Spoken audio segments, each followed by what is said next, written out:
नमस्कार दोस्तों, plus point science institute के यूट्यूब चैनल पर आप सभी का हार्दिक स्वागत है। जैसा कि हम लोग पिछले वीडियो में सांख्यिकी की शुरुआत किए थे और जो हमारा टारगेट है कि बिहार बोर्ड में हम लोग को मैथ का हमारा जो ऑब्जेक्टिव सेक्शन होगा उसमें हम लोग को 50 में 50 नंबर करके आना है। यही टारगेट को लेकर के हम लोग चले, जिसमें आप लोग पहला वीडियो को बहुत ज़्यादा सम्मान दिया है, बहुत ज़्यादा प्यार दिया है, बहुत सारा वाचिंग आप लोग किए हैं और ऐसा ही आप लोग वाचिंग करते रहे। दूसरा वीडियो हम लोग लेकर के आए हैं आपका पार्ट 2 सांख्यिकी का। ये दूसरा वीडियो है जिसमें हम लोग माध्यक को कवर करेंगे। पहला वीडियो में हम लोग कवर किए थे समांतर माध्य को। आज हम लोग कवर करेंगे माध्यक कहिए या माध्यिका कहिए, इंग्लिश में उसको बोलेंगे मीन। चलिए हम लोग देखते हैं। आज एक हम लोग अपना वीडियो की शुरुआत करने से पहले एक बहुत ही विद्वान, एक प्रखर वक्ता और एक समाज में क्रांतिकारी परिवर्तन लाने वाले व्यक्ति, एक युवा व्यक्ति जिसके जन्मदिन को हम लोग भारत में राष्ट्रीय युवा दिवस के तौर पे मनाते हैं, वह व्यक्ति, वह शख्स कौन है? तो वह शख्स है स्वामी विवेकानंद। और स्वामी विवेकानंद जिनका नाम लेने से हमारे शरीर में एक अलग ही ऊर्जा का संचार होने लगता है, हमारा एनर्जी लेवल बहुत हाई हो जाता है। देखते हैं हम लोग स्वामी विवेकानंद ने हमें क्या बताया था।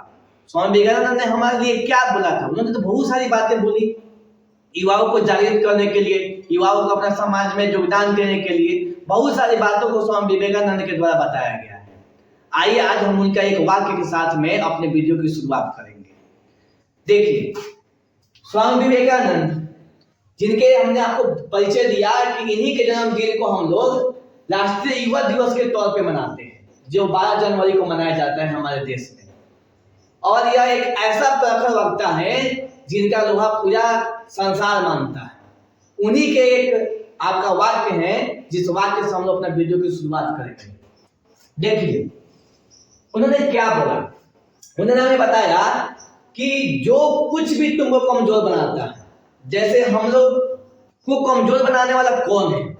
तो हमारी क्रियाकलाप में जो हम भी क्रियाकलाप कर रहे हैं, उस क्रियाकलाप करने के फलस्वरूप अपने आप को हम कमजोर समझ रहे हैं, तो निश्चित तौर पे वह क्रियाकलाप हमारे जीवन में जहर है, क्योंकि वह हमें आगे नहीं बढ़ने देता है। तो उन्होंने कहा कि जो कुछ भी तुमको कमजोर बनाता है, चाहे वह शारीरिक तौर पे, चाहे वह बौद्धिक रूप से या मानसिक रूप से, शारीरिक रूप से, बौद्धिक रूप से या मानसिक रूप से, उसको हमें क्या करना है? जहर की तरफ त्याग देना है। जैसे जहर को कोई रखना नहीं चाहता है, जहर को कोई खाना नहीं चाहता है, जहर के संपर्क में कोई नहीं जाना चाहता है, तो हमें कोई भी कमजोर बना रहा है तो उससे हम लोग को दूरी बना लेना है, तभी जाकर के हम लोग अपने सफलता की ओर बढ़ सकते हैं। जैसे आजकल आपका मान लीजिए कि पेपर होने वाला है और आप लोग को नींद आप लोग कमजोर बना रहा होगा, क्योंकि नींद बहुत ज्यादा चलता है और आप लोग सो जाते होंगे, तो नींद समझिए आपको कमजोर बना रहा है, शारीरिक तौर पे आपको कमजोर बनाया है नींद आपको, तो नींद को भी त्यागना पड़ेगा। एक निश्चित समय तक सोना होगा और जगना होगा, और जग करके हमें अपने सफलता की तरफ आगे बढ़ना होगा। चलिए, तो ये हमारा वाक्य है स्वामी विवेकानंद जी का। इसके साथ ही हम लोग अपने आज के सेशन की शुरुआत करते हैं। आज का जो हमारा सेशन है, यह सेशन है हमारा माध्यिका या माध्यक का। जैसा कि पिछला वीडियो में मैंने आपको बता दिया था कि माध्यिका या माध्यक जो है वह आपका हम लोग नेक्स्ट वीडियो में पढ़ेंगे, मतलब पार्ट 2 में पढ़ेंगे। पहला वीडियो हमारा माध्य का था और माध्य में हमने क्या बताया था कि माध्य आपका एक्चुअल में होता क्या है। तो माध्य के बारे में मैंने बताया था कि माध्य निकालना है तो आंकड़ों का योग और बच्चा में आंकड़ों की संख्या हम लोग करेंगे। आज हम लोग देखेंगे माध्यक के संदर्भ में कि माध्यक क्या होता है। तो माध्यक क्या होता है? तो आंकड़ों को आरोही, आरोही मतलब बढ़ते, या अवरोही यानी घटते क्रम में सजाने पर ठीक बीच वाला चल मान जो हमारा होता है वो हमारा होता है माध्यक या माध्यिका। चलिए, अब ये हमारे स्टेटमेंट है। माध्यक का एक छोटा सा परिभाषा है। आइए हम लोग इसको उदाहरण के द्वारा पहले समझते हैं कि उदाहरण से हम लोग माध्यक को कैसे कैलकुलेट कर पाएंगे और अपने एग्जाम में जल्दी हम लोग कैसे बना पाएंगे। देखिए, हम आपको सबसे पहले एक छोटा सा उदाहरण आपको देते हैं। जैसे आप समझिए 2 1 5 9 7, मैंने एक कुछ चर मान ले लिया, इसको हम लोग चर मान कर सकते हैं, आंकड़ा कर सकते हैं। अब इसमें हम लोग को निकालना है अपना माध्यक या माध्यिका। तो हम लोग कैसे ज्ञात करेंगे? देखिए 2, 1, 5, 9 और 7। तो हम लोग सबसे पहले हम लोग कहते हैं कि आंकड़ों को हमें सजाना है। ये बात हम लोग को भूलना नहीं है। माध्यक जब भी हम लोग को निकालना है तो सबसे पहले आंकड़ा को हमको सजाना है, जो भी हमारे चर मान दिए सजाना है।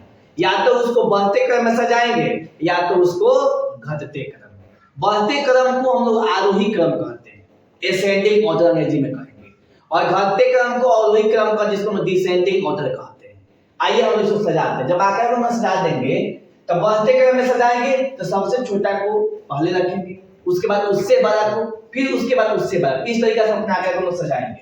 तो सबसे छोटा इसमें 2, 1, 5, 9 और 7 को देखने पर हमें ये पता चलेगा कि सबसे छोटा अंक हमारा कौन है? तो 1 है। उसके बाद कौन है उससे बड़ा? तो 2 है। 2 से बड़ा है 5, और 5 से बड़ा है 7, और 7 से बड़ा है 9। तो आंकड़ा हमारा ये सज गया। आप इसको निश्चित तौर पे, ये हमने बढ़ते क्रम में सजाया था, आप घटते क्रम में भी सजा सकते थे। जैसे आप किसी को मन करता है कि नहीं हम घटते क्रम में सजाएंगे, तो बिल्कुल आप सजाइए। देखिए सबसे बड़ी संख्या है 9, 9 से छोटी संख्या है 7, 7 से छोटी संख्या है 5, और 5 से छोटी संख्या है 2, और 2 से छोटी संख्या है 1। तो हमने घटते, यहाँ पे बढ़ते क्रम में सजा दिया, यहाँ घटते क्रम में सजा दिया। दोनों ही तरीके से हमारा आंसर एक ही आएगा, इसमें बदलाव नहीं होगा। देखिए अब हमने क्या बोला है, आंकड़ों को आरोही या अवरोही क्रम में सजाने पर ठीक बीच वाला आंकड़ा चाहे चर मान, तो बीच वाला देखना है। तो देखिए 1, 2, 3, 4, 5, 5 को हमारा दिया है संख्या, तो ठीक बीच वाला देखना है। तो देखिए 2 संख्या इधर से और 2 संख्या इधर से हटाएंगे तो बीचों बीच में आएगा 5, बीचों बीच में आएगा 5।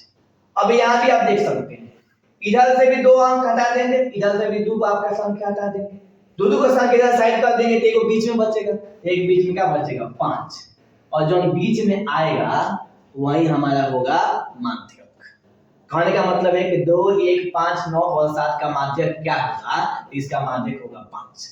लेकिन फिर आपके मन में अभी आपकी उत्सुकता बढ़ रहा होगा कि ठीक है, ये तो आपका विषम में था, अंक 5 को थे तो आप बीच वाला को ढूंढ लिए, लेकिन यदि अंक 6 होगा तो बीच वाला को कैसे ढूंढेंगे? तब वो भी कोई बड़ी बात नहीं है, पहले हम इसको समझ लिए तो उसको भी हम लोग समझ लेंगे। वो भी आसान चीज है, देखिए कैसे, उसको भी हम आपको करके दिखाते हैं। जैसे हम लोग क्या करते हैं कि एक अलग आंकड़ा आपके सामने प्रस्तुत करते हैं। देखिए जैसे मैंने लिख दिया 5, 11, 9, फिर मैंने लिख दिया 2, फिर मैंने लिख दिया 7, फिर मैंने लिख दिया 4। अब ये हमारे चर मान दे दिए गए और आपसे कहा जाए कि इसका माध्यक क्या होगा। तो फिर से तो पहला काम हम लोग का एक है कि पहले माध्यक निकालने के लिए कहेगा तो दिमाग में अपना हम लोग को सेट कर लेना है कि हमें कभी भी माध्यक निकालना है तो पहले आंकड़ा को सजाना है, बढ़ते क्रम में या घटते क्रम। देखिए यहाँ बढ़ते क्रम घटते क्रम दोनों स्थिति में हमारे माध्यक से हमारा कोई बदलाव नहीं आया था, तो इसलिए आप बढ़ते में सजाओ या घटते में सजाओ, उससे फर्क नहीं पड़ता है, तो हम बढ़ते क्रम में सजा लेंगे। चलिए सजा कर देखते हैं क्या होता है। तो सबसे छोटा इसमें है 2, तो 2 से शुरुआत करेंगे। 2 से बड़ा है 4, तो 4 को रखेंगे। 4 से बड़ा है 5, तो 5 को रखेंगे। 5 से बड़ा है 7, तो 7 को रखेंगे। 7 से बड़ा है 9, तो 9, और उसके बाद 9 से बड़ा है 11। तो ये हमारा आंकड़ा सज गया। जब आंकड़ा हमारा सज जाएगा तब हम लोग काउंटिंग 1, 2, 3, 4, 5, 6 सम में आने लगा। बीच में तो मिलवे नहीं करेगा, तो नहीं मिलेगा तो हम लोग 2 को बराबर बराबर ऐसा में सब कर देंगे। पहले 2 को बीच को इधर से 3 को, इधर से 3 कर देंगे, और उसके बाद साइड में जो एक पास में 2 को आएगा, इसको हम लोग क्या करेंगे कि इसी का हम लोग माध्य निकाल देंगे, वही हमारा माध्य होगा। कहने का मतलब है कि 5 और 7 का हम लोग निकाल देंगे माध्य। माध्य निकालने का मतलब क्या है? दोनों को जोड़ देंगे और भाग दे देंगे 2 से, तो 5 और 7 हो जाएगा 12, अब बच्चे में आएगा 2, और 2 का पहाड़ा 6 बार पढ़ेंगे तो हमारा हो जाएगा 12। इसका आ गया माध्यक 6। कहने का मतलब है कि जब सम में आ जाएगा, सम में जब आ जाएगा तो हम लोग दोनों तरफ से बराबर बराबर कर लेंगे, और जो ये बीच में दोनों पड़ेगा, ये दोनों संख्याओं को जोड़ के 2 से भाग लगा देंगे तो हमारा माध्यक आ जाएगा। देखिए दोनों तरह के आपके आंकड़ों का सॉल्यूशन आपके पास है। एक तो ऐसा आंकड़ा है जिसके बीच में हम लोग को ढूंढना नहीं पड़ रहा है, डायरेक्ट मिल जाएगा, साइड से बराबर बराबर छांटे के बीच में आ जाएगा। और एक ऐसा है आपका जिसमें बराबर बराबर जैसे 12 गो रहेगा तो 6 गो इस साइड 6 गो इस साइड हो जाएगा, लेकिन 11 गो रहेगा तो 5 गो इस साइड 5 गो इस साइड बीच में एक बन जाएगा, तो वही हमारा माध्यक होगा। लेकिन 12 गो होगा तो 6 गो इस साइड 6 गो इस साइड, जब साइड साइड में है या बीच में आएंगे, ये दोनों बीच होगा, हम माध्य निकाल देंगे, तो ये हमारा हो जाएगा माध्य। चलिए ये हम लोग परिभाषा के आधार पर अपना शॉर्ट लैंग्वेज में माध्यक निकालना समझ गए। लेकिन कभी कभी पेपर में कुछ और भी बातें पूछ दी जाती है माध्यक से, तो उसको भी समझ लेते हैं। देखिए हमने लिखा है ये महत्वपूर्ण बातें, और महत्वपूर्ण बातें का मतलब आप समझिए कि ऑब्जेक्टिव एक कैप्सूल है। ये खा लेने के बाद ऑब्जेक्टिव कतई से आए आपको कहीं से आएगा उसको हम लोग बना देंगे ऑब्जेक्टिव। तो देखिए इसको भी थोड़ा समझ लीजिए, डायरेक्ट आपके पेपर में पूछ जाता है। अब जैसे यहाँ आप समझिए, यहाँ पे n का मान कितना था, मतलब हमारे चर मान कितने थे, तो चर मान हमारे यहाँ कितना था, 5 गो था। और यदि यहाँ पे बात करेंगे तो हमारे चर मानों की संख्या 6 हो, 1 2 3 4 5 6। तो यदि हम लोग को सजा देते हैं और डायरेक्ट हम लोग निकालना चाहते हैं तो हम लोग कैसे निकालेंगे समझिए। यदि चरों की संख्या n क्या हो, विषम हो, जैसे यहाँ पे 5 विषम संख्या है, विषम संख्या उसको कहते हैं जो 2 से नहीं करता है, तो 5 विषम है, तो इसका माध्यक निकालना है तो क्या करेंगे, n + 1, तो n + 1/2 मतलब 5 + 1/2, यानी कि ऊपर आ गया 6 नीचे 2 2 3 6, मतलब तीसरा चर मान n + 1/2 वा चर मान, मतलब 5 + 1/2 तो 6/2, यानी तीनवा चर मान। तो तीसरा चर मान हमारा क्या है, 1 2 3 5 आ रहा है। तो इस तरीके से भी हम कर सकते हैं। ये हो गया हमारा फार्मूला, माध्यक बराबर n + 1/2 वा चर मान, जब n का मान हो विषम। और जब n का मान सम रहेगा, तो चरों की संख्या n बराबर सम हो, तो माध्यक निकालने का फार्मूला क्या है, n/2 में अर्थात n/2 + 1 में चर मानों का माध्य। जैसे यहाँ पर 6 है, तो सबसे पहले n/2 करेंगे, तो 6/2 करेंगे, तो 6/2 का मतलब आ गया 3, तो तीसरा, और फिर n/2 + 1, तो 6/2 मतलब 3 3 तीसरा और चौथा। तो देखिए 1 2 3, तो तीसरा और चौथा, तो तीसरा और चौथा जो हमारा चर मान है उसका मान निकालना है। तो 5 + 7 बटा में 2 मान ये होगा, तो यहाँ पे 12/2 यानी कि 6 आ जाएगा। तो इस फार्मूला के भैया हम लोग पेपर में डायरेक्ट पूछता है कि यदि कह दे कि चरों की संख्या n विषम है तो माध्यक क्या होगा, तो माध्यक वही होगा जब n + 1/2 का चर मान आएगा। और यदि चरों की संख्या n बराबर सम हो तो माध्यक का फार्मूला क्या होगा, n/2 में तथा n/2 + 1 में चर मानों का माध्य। अब यहाँ तक मैंने आपको क्या समझाया, तो यहाँ तक मैंने आपको इतना बातें समझा दिया कि यदि आपके आंकड़ा दिया जाएगा, विषम में रहेगा तब भी हम लोग माध्यक निकाल देंगे, सम में रहेगा तब भी हम लोग माध्यक निकाल देंगे। चलिए अब आगे हम लोग देखते हैं एक बहुत ही इंपॉर्टेंट फार्मूला जो कि पेपर हमको देता है, कभी कभी डायरेक्ट फार्मूला के रूप में आता है, कभी कभी क्वेश्चन के रूप में आता है, तो हम लोग कैसे करेंगे उसको, तो उसको भी हम लोग समझ लेते हैं। उसको हम लोग समझ लेंगे, तो उसको जब हम लोग समझेंगे तो देखिए जैसे बहुलक का फार्मूला है, जैसे बहुलक माध्यक और माध्य के बीच में क्या संबंध है, तो बहुलक माध्यक और माध्य के बीच में क्या संबंध है, तो इसको भी हम लोग देख लेते हैं।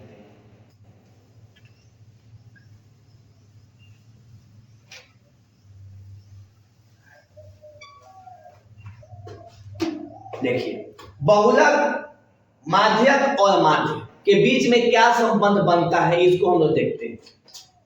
तो तीनों के बीच में हमारा संबंध क्या है, तो बहुलक का जो सूत्र बनता है वो होता है बहुलक बराबर 3 गुने माध्यक माइनस 2 गुने माध्य। बहुलक सूत्र क्या है, यदि हमको माध्यक और माध्य दिया है, अब बहुलक निकालना है, तो हम सीधा करेंगे माध्यक में 3 से गुना और माध्य में 2 से गुना, घटा देंगे तो हमारा आ जाएगा। और आपके पेपर में डायरेक्ट सवाल पूछता है, चाहे वो पेपर आप 9th के दो, चाहे 10th के दो, चाहे आप 11 12 कंपटीशन लेवल कोई भी पेपर आप दीजिए, डायरेक्ट सूत्र आता है बहुलक का। इससे और भी सूत्र बन जाते हैं, इससे और भी हमारे सूत्र बन जाते हैं। कैसे बन जाते हैं, तो देखिए वो और भी सूत्र हमारा बनता है। जैसे बहुलक बराबर बहुलक माइनस में हम लिख देंगे यहाँ पर माध्य। तो एगो माध्य इधर से मैंने घटा दिया, एगो माध्य उधर से भी घटा देंगे, तो 3 गुने माध्य। तो देखिए बहुलक में से मैंने माध्य को घटाया है, तो इधर से भी एगो माध्य घटा है, तो 2 गो माध्य पहले से ही घट गया, एगो और ही घटा देंगे तो 3 गो माध्य, 3 गो माध्य हो जाएगा। और इसमें से हम लोग 3 कॉमन करें, 3 माध्य और माइनस में माध्य, तो ये भी फॉर्मूला बन जाता है। बहुलक माइनस माध्य बराबर क्या होगा, तो 3 गुने माध्यक माइनस माध्य, ऐसा भी फॉर्मूला बन जाता है। तो फॉर्मूला हमारे किसी कैसे भी बनेगा ये वाला हमको पता है, तो हम लोग सब फॉर्मूला बना देंगे। तो बहुलक बराबर हो गया 3 गुने माध्यक और माइनस में 2 गुने माध्य। तो ये देखिए अभी तक हम लोग क्या देख लिए, अभी तक हम लोग ने ये सीख लिया कि हमारा माध्यक क्या होता है और माध्यक हम लोग कैसे निकाल सकते हैं, जब विषम हो और विषम हो और सम हो। और अगला हमने फॉर्मूला भी आपको बता दिया कि बहुलक माध्यक और माध्य के बीच में क्या संबंध है। आइए अब हम लोग अपने सवाल को करते हैं। देखिए ये है हम लोग का पहला सवाल, 7, 3, 5, 8, 6, 10, 9, 12 की माध्यिका क्या है। तो देखिए आंकड़े हमारे क्या है, 7, 3, 5, 8, 6, 10, 9, 12।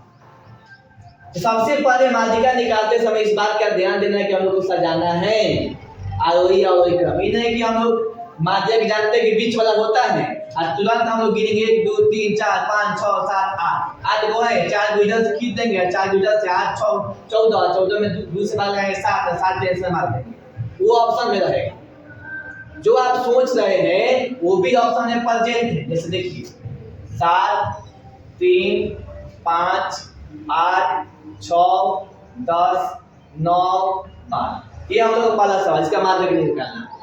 तो यदि आप बहुत तेजी में हैं, सिंसियर नहीं बन रहे हैं, नहीं समझ रहे हैं, तो आप इतने बात जानते हैं कि माध्यक मतलब बीच वाला मान, तो आप क्या करिएगा 1, 2, 3, 4, 5, 6, 7, 8, 4 को इधर से और 4 को इधर से तुरंत कर दीजिएगा और 8 और 6 मिलेगा, दोनों को जोड़ के 2 से भाग लगा देंगे, 8, 6, 14, 14 में 2 से भाग लगा आ जाएगा 7 और आप खुश हो जाएंगे, चलो ऑप्शन में तो है ना 7 लगा देते हैं। तो बस वही बेला हो जाएगा आपके साथ धोखा। ये गलत है। तरीका हमारा क्या है, पहले हम लोग आंकड़ों को सजाना है। एक जब तक आंकड़ा सजेगा नहीं तब तक माध्यक निकलेगा नहीं, तो आंकड़े को सजाइए। तो सबसे छोटा आंकड़ा यदि इसमें देखा जाए तो कौन है, 3। 3 के बाद हमारा आएगा 5, अब 5 के बाद आएगा 6, 6 के बाद आएगा 7, 7 के बाद 8, 8 के बाद 9, 9 के बाद 10, 10 के बाद 5। ये हमारा आंकड़ा सज गया बढ़ते क्रम में, आरोही क्रम में। अब 1, 2, 3, 4, 5, 6, 7, 8, ठीक है, हमारा अभी भी आधे को आंकड़ा है, काउंटिंग कर दी। अब हम जानते हैं कि आधे को सम है, तो 4 को इधर से और 4 को इधर से करेंगे, बीच में तो कुछ मिलेगा नहीं हम लोग को, तो बीच में ना मिलेगा तो बीच में 2 चीज मिलेगा, ठीक है, 7 और 8। अब हम यहाँ क्या करेंगे, 7 और 8 करेंगे, 7 और प्लस 8 दोनों को जोड़ के माध्य निकालना है, इसका भाग दे देंगे 2 से, तो 7 8 आ जाएगा 15, अब 15 में 2 से भाग लगाएंगे, तो 15 में 2 से भाग लगाएंगे तो 15 का 7.5 हो जाएगा। देखिए अब ऑप्शन नंबर हम लोग 3 के साथ चल, और थोड़ा सा गलती किए थे तो हम लोग 1 के साथ में चल गए थे। इसीलिए पहले ध्यान रखना है कि पहले हम लोग क्या करना है, आंकड़ा को बढ़ते क्रम में और घटते क्रम में सजाना है। अब इसके अलावा आप भी सोच सकते, देखिए इसको दोनों को जोड़ के 2 से भाग दीजिएगा तब वो वही बात हुआ है। देखिए 9 और 6 15, अब बचा 2 तब 7.5, ठीक है, आगे बढ़ेंगे 10 और 5 15 बचा 2 तब 7.5, अब 12 और 3 15 बचा 2 तब 7.5, ठीक है। तो जनरली हम लोग ये जैसे निकालेंगे 7 + 8 बीच वाला से। चलिए अब हम लोग अगले सवाल की तरफ बढ़ते हैं। अगला सवाल हमें क्या कहता है इसको भी देख लिया जाए। तो अगला सवाल हमारा थोड़ा सा हटके है, क्या कि प्रथम 6 आभास संख्याओं के मान। अबे मैं आपको आंकड़ा नहीं दिया है, और मैं कह दिया कि आभास संख्या लिखिए 6 वो शुरुआत वाला, और तब आप माध्यक निकालें। इसके लिए आपको आभास संख्या पता होना चाहिए, नहीं तो ये सवाल अब छोड़ के चल आएंगे। आभास संख्या क्या है, तो वैसी संख्या जो 1 से कटे और स्वयं से कटे उसको हम लोग कहेंगे आभास संख्या, और सबसे छोटी आभास संख्या है 2। तो सबसे छोटी आभाज्य संख्या 2, जो 1 से कटेगा और 2 से कटेगा, और किस संख्या से नहीं कटेगा? 2 के बाद आता है 3, और 3 के बाद आता है 5, और 5 के बाद आएगा 7, और 7 के बाद कितने बच जाते? 9 कहेंगे। लेकिन 9 आभाज्य संख्या नहीं, क्योंकि 9 जो है 1 से भी कटेगा, 9 से भी कटेगा, इसके अलावा वो 3 से भी कट जाएगा, इसलिए 9 हमारा आभाज्य संख्या। 9 के बाद 7 के बाद 1 के बाद हम आएगा, हम लोग लिखना क्या होगा? 6, एक और ही हम लिखेंगे, 11 के बाद आएगा 13। आप याद रखिए, आपके पेपर में भी पूछा जाता है कि सबसे छोटी आभाज्य संख्या कौन है? तो 2 है। यही एक ऐसा आभाज्य संख्या जो सम है। हाँ, तो उसके बाद कोई ऐसा आभाज्य संख्या नहीं मिलेगा कि जो सम होगा, वो सब इसमें मिलेगा। तो एक जो है एकमात्र सम आभाज्य संख्या है। 2 जो है वो एकमात्र सम आभाज्य संख्या है। तो यह एकमात्र मतलब एक ही है, उसके बाद कोनो सम संख्या नहीं है जो जिसको हम आभाज्य संख्या कहते हैं। चलिए, प्रथम 6 आभाज्य संख्या लिखा गया और बढ़ते क्रम ही है। अब इसमें हम लोग क्या करना है? इसका हम लोग को निकालना है माध्य। तो 6 को है, तो हम लोग क्या करेंगे? ऐसा कर देंगे। अब आइए, यहाँ पे 5 और 7 बीच में पड़ रहा है, तो दोनों को जोड़ देंगे। तो 5 प्लस 7, अब आता है 2, तो 5 7 12 बचे 2, तो 2 छके 12, हमारा 6 आ गया।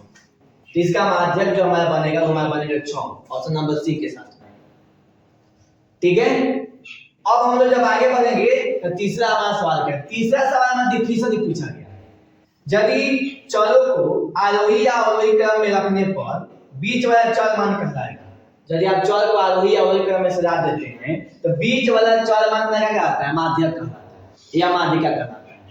ये डायरेक्ट आपको लैंग्वेज वाला सवाल पूछा गया है कि चरों को आरोही या अवरोही क्रम में रखने पर बीच वाला चर मान क्या कहलाएगा? तो बीच वाला चर मान को हम माध्यिका कहेंगे या आप कह सकते हैं माध्यक। अब आगे हम लोग पढ़ेंगे फिर से हमारा क्वेश्चन 5 3 7 6 4 2 1 की माध्यिका क्या हो? हमारे लिए तब आसान हो गई बातें। 5 3 7 6 4 2 1, 5 3 7 6 4 2 1, हमारा ये हो गया आपका। अब डायरेक्ट ध्यान नहीं करना है, आपको तो ये बात पता ही है कि आगे को पैसा जाना है, ये गलती कब नहीं करना है।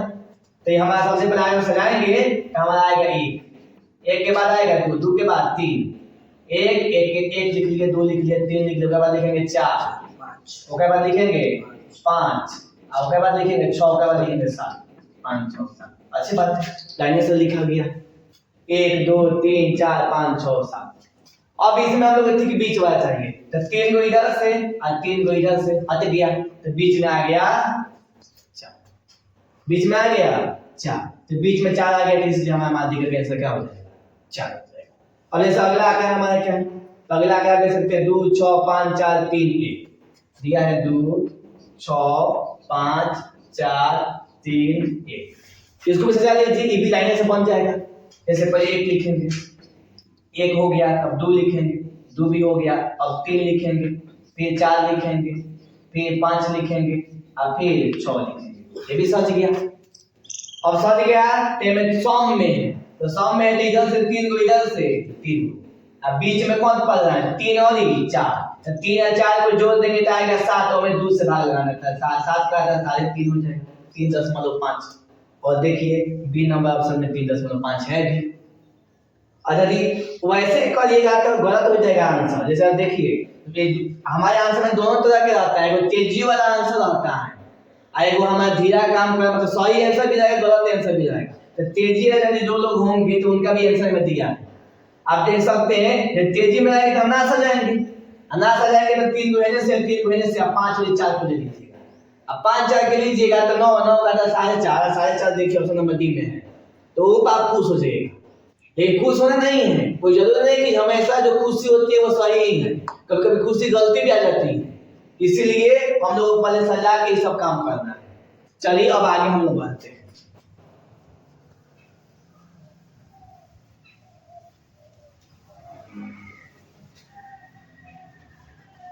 बहुत जल्दी हम लोग खुश नहीं होना है। मेरे कहने का मतलब ये है कि हम लोग को जब करना है तो सही से काम करना है, इज्जत सही पूरा आलविका में सजाते हुए। गलती करेंगे थोड़ा सा मिस्टेक हो जाएगा, आपका गलती आंसर 100% आपके ऑप्शन में रहेगा ही रहेगा। ठीक है, अब फिर अगला सवाल भी आप देख सकते हैं। अगला सवाल हमारा क्या है? 8 12 7 14 6 13 15, ये हमारा आंकड़ा है। अब इसको आप देखिए, 1 2 3 4 5 6 7 7 को है, 3 को इधर से 3 को इधर से कर दीजिएगा डायरेक्ट 14 आ जाएगा। ठीक है, लेकिन ऐसे नहीं करना है। हम लोग कैसे करेंगे, पहले सजाना है। तो पहले सजा के सारा छोटा सजा के कौन आएगा 6 6 हो गया, 6 के बाद 7 7 के बाद 8 8 के बाद हम लेंगे 12 12 के बाद लेंगे 13 और 13 के बाद लेंगे 14 14 यहाँ है और यहाँ पर 15। अब हम लोग अलग अलग कर देंगे। देखिए 3 मीटर से 3 मीटर से बीच में क्या आएगा 12 और 12 ऑप्शन नंबर बी में क्या है मौजूद है। तो ये हम इसका मतलब है कि इतना सारा सवाल करने के बाद हम लोग का बहुलक जो हमारा माध्यक का कांसेप्ट है या माध्यक का कांसेप्ट है क्लियर हो गया। आगे बढ़िएगा तो देखिए माध्यक का 3 गुना, ठीक है, माध्यक का 3 गुना करिए, माध्यक का 3 गुना 3 से गुना, माध्य का 2 गुना, माध्य का 2 गुना का अंतर मतलब घटाओ, अंतर मतलब घटाओ, अंतर बराबर होता है। ये किसके बराबर होता है भाई, तो हम लोग जानते हैं कि जब बहुलक माध्यक और माध्य में संबंध हम लोग स्थापित करते हैं तो बहुलक का सूत्र बन के आता है क्या, तो माध्यक गुणे 3 मतलब 3 गुने माध्यक 2 गुने माध्य, वो हमारा फॉर्मूला किसका है बहुलक का। तो यह इसका आंसर क्या हो जाएगा सी बहुलक। ये बहुलक का ये सूत्र लिख दिया है लैंग्वेज में कि माध्यक का 3 गुना और माध्य का 2 गुना का अंतर बराबर होता है। तो बराबर किसके होता है बहुलक के होता है। फिर हम लोग आगे बढ़ते हैं, तो आगे बढ़ते तो फिर हम लोग को एक डाटा मिलेगा और इस डाटा का हम लोग को निकालना है माध्यक या माध्यिका। चलिए देखते हैं, 15 6 16 8 22 21 9 18 25 ये सब के बारे में। सबसे छोटा संख्या में कौन, तो सबसे छोटा संख्या आएगा हमारा 6 6 की कहानी खत्म। 6 से बड़ा आएगा हमारा 8 8 को भी लिख लेंगे, 8 से बड़ा है 9 तो 9 को भी लिख लेंगे।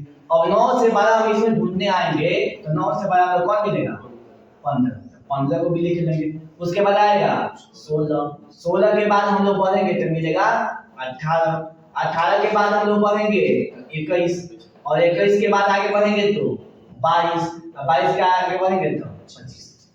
हम लोग का आंकड़ा हमारा सज गया। माध्यिका निकालना सजाना ही है तो 1 2 3 4 5 6 7 8 9 9 को है विषम में तो बहुत खुश गए बाबू लेने के टाइम 4 महीने सजाना है और 4 महीने सजाना है। अब बीच में आ जाएगा 16 और ऑप्शन नंबर ए में हमारा 16 क्या है मौजूद है। तो ये माध्यक कांसेप्ट हो गया। आगे देखिए संचयी बारंबारता वक्र कहलाता है। ये क्वेश्चन बहुत ही आपका इंपॉर्टेंट है। संचयी बारंबारता वक्र जब हम लोग बनाते हैं संचयी बारंबारता वक्र तो हम लोग तुरंत बनाते हैं, उसको हम तुरंत कहते हैं संचयी बारंबारता वक्र को तुरंत कहते हैं। उसको आयत बारंबारता बहुत नहीं कहा जाता है, उसको हम तुरंत कहते हैं। देखिए फिर से सवाल बन क्या है, बहुलक बराबर होता है 3 गुने माध्यिका है माध्यम अब माइनस डॉट डॉट डॉट गुने माध्य। अब यहाँ पे कौन सा अंक भराएगा, अभी तो ये अंक छोड़ा है, ये भी अंक छोड़ सकता है। तो यहाँ पे हम लोग फॉर्मूला जानते हैं, याद रखना है कि बहुलक बराबर 3 गुने माध्यिका माइनस में 2 गुने माध्य। तो यहाँ पे हम लोग क्या कर देंगे 2 और 2 ऑप्शन नंबर बी में। इस प्रकार आज का जो हमारा सेशन होता है यह होता है माध्यिका का। माध्यिका में मैंने आपको सब तरह का कॉन्सेप्ट बता दिया। समझिए कि यह एक तरह का ग्राम बात इतना आप करके जाते हैं पेपर में तो आपका सवाल छूटने वाला नहीं है माध्यिका से। आपको ये भी बातें याद रखना है और सवाल का अप्रोच भी आपको याद रखना है, ठीक है। और स्वामी विवेकानंद का कथन भी याद रखना है, इसको तो बिल्कुल नहीं भूलना है। क्यों, क्योंकि हमें कमजोर बनाने वाली बहुत सारी चीजें हमारे आसपास एकदम मंत्राते के दिनों पर, और उन सभी चीजों को जड़ के भांति त्याग देना है। जैसे जड़ को लोग एक्सेप्ट नहीं कर सकता है वैसे जो चीज हमको कमजोर बनाती है उसको एक्सेप्ट नहीं करना है। और पुनः हम लोग एक अगले महत्वपूर्ण वाक्य के साथ में तीसरे वीडियो में मुलाकात करेंगे जो हमारा बहुलक आपका बहुलक से संबंधित होगा अगला वीडियो। ठीक है, धन्यवाद। पढ़ते रहिए, एकदम मस्त रहिए, पूरा एकदम आनंदमय होकर पढ़िए और ऐसे ही लाइक शेयर और हमारा सब्सक्राइब करते रहिए चैनल को। नए नए वीडियो आपके सामने आते जाएगा और आपका पेपर बिल्कुल ही आसान बना देंगे। 100% आप पेपर में करके आइएगा। इसी के साथ बहुत बहुत आप लोग को धन्यवाद।